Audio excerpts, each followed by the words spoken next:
Hi மக்களே! நம்ம இப்போ 365 நாளைக்கும் 365 கோலம் பார்க்க போறோம்.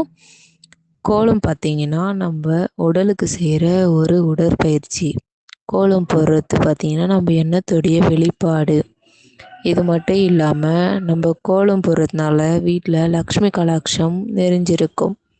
அதனால நம்ம ஒவ்வொரு நாளைக்கும் ஒவ்வொரு கோலம் போடலாம். இப்ப நம்ம வீடியோக்குள்ள போலாம். வாங்க! வாழ்வில் நிம்மதியாக பீஸ்ஃபுல்லி வாழ்வது ஒரு பெரிய இலக்கு போல தோன்றினாலும் அது தினசரி சிறிய பழக்கங்களால் உருவாகும். கீழே சில நடைமுறை வழிகள். மனநிலை, மைண்ட் செட். ஏற்றுக்கொள்வது, அக்செப்டன்ஸ். எல்லா விஷயங்களையும் கட்டுப்படுத்த முடியாது என்பதை புரிந்து கொள்ளுங்கள். எதிர்பார்ப்புகளை குறைத்தல். அதிக எதிர்பார்ப்பு ஈக்குவல் டு அதிக ஏமாற்றம். நன்றியுணர்வு. தினமும் உங்களிடம் உள்ள நல்ல விஷயங்களை நினைத்து பாருங்கள். உடல் மற்றும் மன அமைதி. தியானம், யோகா.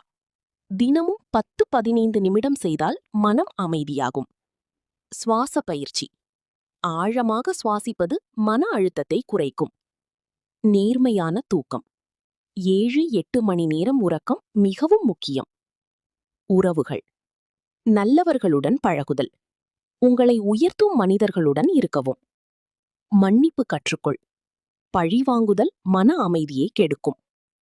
திறந்த உரையாடல். மனதில் வைத்துக் கொள்ளாமல் பகிர்ந்து கொள்ளுங்கள். வாழ்க்கை சமநிலை. வேலை, வாழ்க்கை சமநிலை. வேலை மட்டுமல்ல, உங்களுக்கு பிடித்த விஷயங்களுக்கும் நேரம் கொடுக்கவும். சிறிய இலக்குகள். பெரிய இலக்குகளை சிறிய படிகளாக பிரிக்கவும். பணம் மேலாண்மை. தேவைக்கு ஏற்ற வாழ்க்கை ஈக்குவல் டு குறைந்த கவலை. ஆன்மீகம், ஸ்பிரிச்சுவாலிட்டி. வழிபாடு, தியானம். உங்கள் நம்பிக்கைக்கு ஏற்ப கடவுளை நினைவு கூறுங்கள். நன்மை செயல். பிறருக்கு உதவுவது மன நிம்மதியை தரும். டிஜிட்டல் கட்டுப்பாடு. மொபைல், சமூக வலைத்தளம் குறைப்பு. உங்களை ஒப்பிட வேண்டாம்.